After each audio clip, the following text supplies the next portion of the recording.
in the Gulf Coast. What all places are we going to see? We'll head along the coast toward Galveston. We'll land at Shoals Field and get some lunch. Lunch sounds good. We're also going to have to stop by that Seawall. All right, well, I'll be there in a few minutes. We'll see you soon, Dave.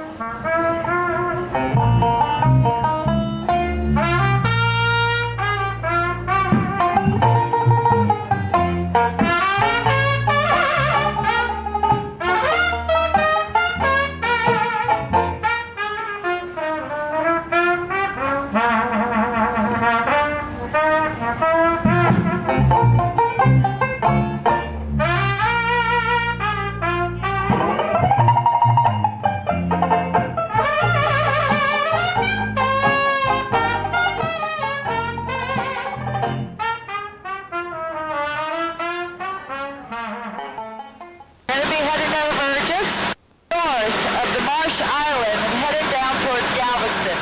2711, turn right, heading 230. We're about 30 miles south of Lafayette, Louisiana now, on our way to the west and crossing the Vermilion Bay just north of Marsh Island.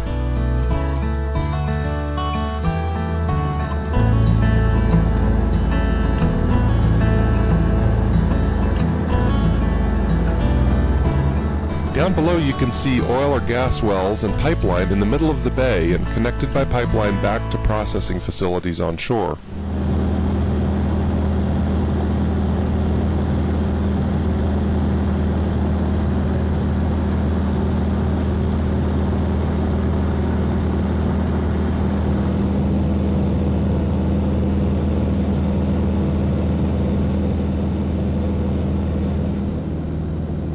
Up ahead of us is the Gulf of Mexico.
Now our flight path has finally taken us out over the water. We're about 30 miles southeast of Lake Charles, Louisiana, and we can see the shoreline is starting to firm up and produce a sandy beach, where earlier it would have just been marshland.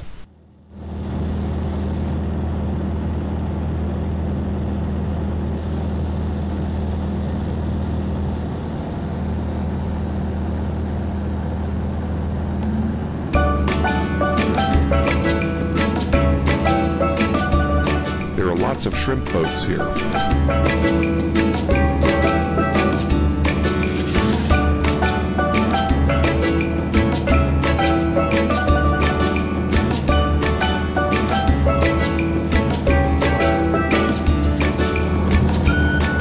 As well as oil and gas platforms.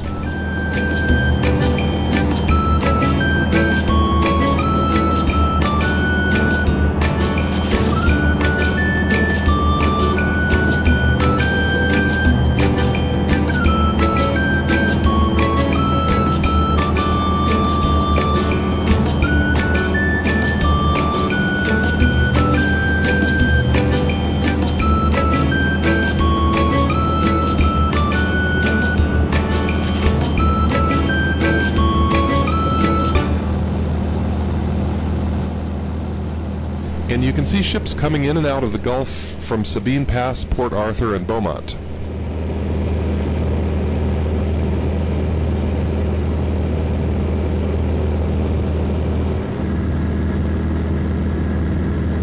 Finally, we start seeing the beaches of the 27-mile-long Bolivar Peninsula, one of the earliest inhabited areas of Texas.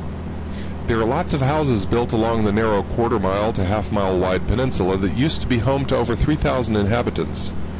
This area was almost completely destroyed by Hurricane Ike in 2008.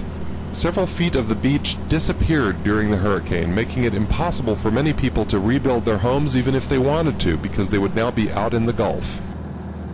As we come closer to Galveston, what looks like a bridge down below is actually the North Jetty, a stone wall that protects the entrance into the Galveston Bay. It's also a very popular fishing platform.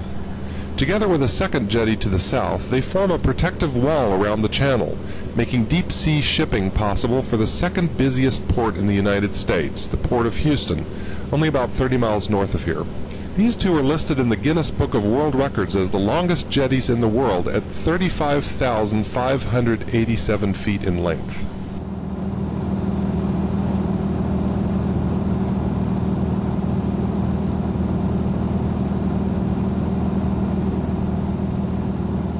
Galveston is an island. It's 32 miles long and only about a half-mile wide, and it's connected to the mainland with bridges. Only about 40 minutes south of Houston, it's a favorite weekend destination for people from that city, but it has a rich history of its own, including the worst natural disaster in United States history. We'll tell you more about that after we land and take a stroll on the beach.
The Galveston Seawall. Aside from Galveston's rich history, the seawall probably contributes to a major part of what Galveston is today.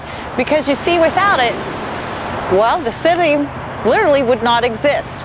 In 1900, a storm, only known then as the Great Storm, because it was before hurricanes were actually recorded with names, came in with 25 feet high tides and in excess of 120-mile-an-hour winds. The waters came in and literally ripped out most of Galveston, killing killing 6,000 people, some believe up to 10,000. After the storm of 1900, something had to be done right to keep the survivors in Galveston alive. They brought in J.M. O'Rourke and Company out of Denver to build a reinforced concrete seawall that would be 17 feet above sea level. The island itself would also be raised behind the wall.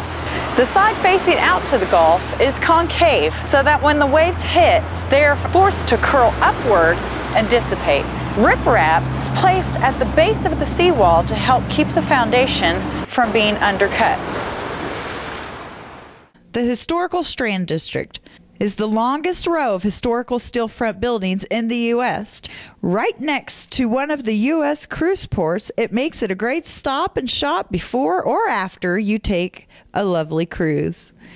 Many of these buildings survived the worst natural disaster in U.S. history, the Great Storm of 1900.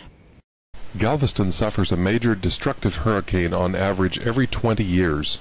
Houses that are not behind the seawall and are down at sea level are typically built on stilts to protect the first floor of living space from disastrous flooding during storms. But just because a building is on stilts doesn't mean it won't be damaged during a hurricane, however. There are lots of great hotels on Galveston Island. Some, like the Flagship, have been there forever and seem to always be rebuilt after storms, just like the beaches here. And there are plenty of places to eat along Seawall Boulevard also. One of the favorite places for aviators to eat is Guido's, because they have excellent seafood in a white linen tablecloth sort of environment. Well, Galveston was fun walking along the seawall and having some good lunch, but now it's time to get in the plane and head to Mustang Island.